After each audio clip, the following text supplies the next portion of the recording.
start with the earlier of the two Sunday games, Virginia Tech and South Carolina. Currently, Tech, a 7.5 point underdog. Total is 52.5 in this one.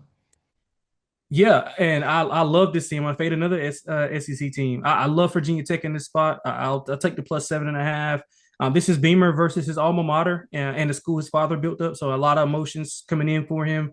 This is a Game is big, in, sorry to interrupt. Game is in Atlanta at yeah, Mercedes Benz Mercedes-Benz. Yep, Stadium. yep, Yep, yep. yep. So neutral site.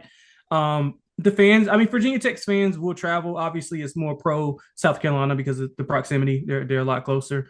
But it's a big year for Brent Pry at Virginia Tech. I think if he doesn't have a really good season, he's probably going to be out of a job, and that could come halfway through the season if things aren't looking on the up and up. But I do think this is a good spot for him. I think it's a good spot for this Virginia Tech team. I bought low on them. If you remember early on, we talked about South Carolina took their under.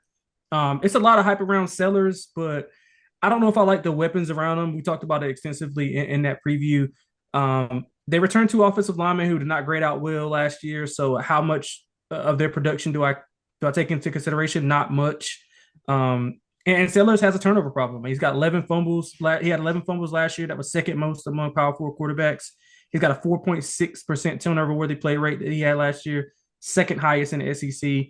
And I think this defense for Virginia Tech is going to be one of the sneaky good ones here.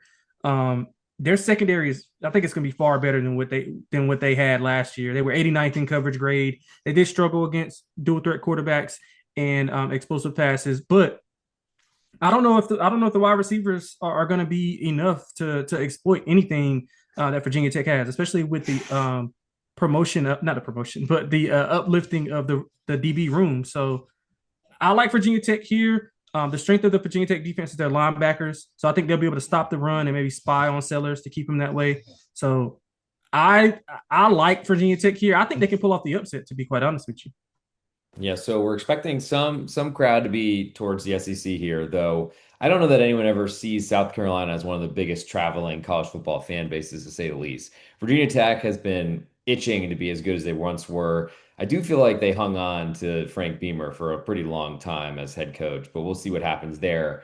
I got to say, college versus the NFL, I feel like the upsets are bigger and it doesn't really matter a lot of times, but to me, the extra hook on a full touchdown of insurance does seem pretty interesting. How much of this line is based on South Carolina's upset of Clemson last year, do you think? Or is that just a reference to how well South Carolina played at times last year? To be honest, I think it's a combination of both. The emergence of Sellers and how well he played in those big games, and the upset of Clemson. And they were a fringe playoff team. If you remember, they thought they were kind of snubbed. They beat LSU. No, they didn't beat LSU. They lost the LSU game, but they had extremely good wins. They played well down the stretch. But again, they lost so much on defense. They had, I think, 6 or 7 guys drafted on the defensive side of the ball, and I don't think they have the type of guys to replace that production at all. I really don't. And so I think that's the reason why they're so highly touted right now. The combination of Sellers and then the way they ended the season with Clemson. I do like teams that Lante is expecting to win with a plus 7.5 next to their name.